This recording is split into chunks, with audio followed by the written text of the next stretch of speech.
Well, I think the film, in terms of mainstream and niche audience, is in a way quite a hard one to pick, because I think it could be marketed at a mainstream audience, because there's got clear thriller conventions. There's a lot in there that would appeal to a mainstream audience, such as the Illuminati and the obsession elements within it. But there's also kind of an edginess to it that comes across almost like a more kind of independent niche type film. Some of the editing is quite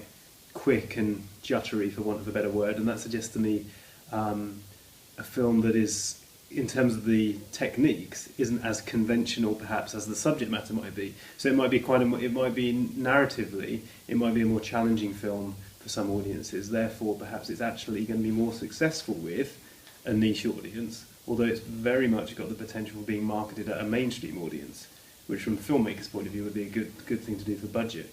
In terms of age, one of the obvious things that stands out is the swearing, which kind of means you would have to make it a 15 or above, so that instantly pitches it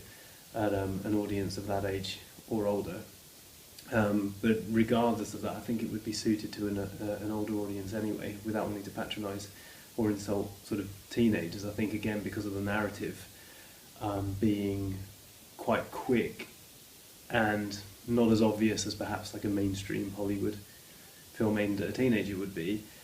there is a lot to pick up and a lot to kind of guess, which I think challenges the audiences. So I think it sort of needs to be a kind of fairly niche,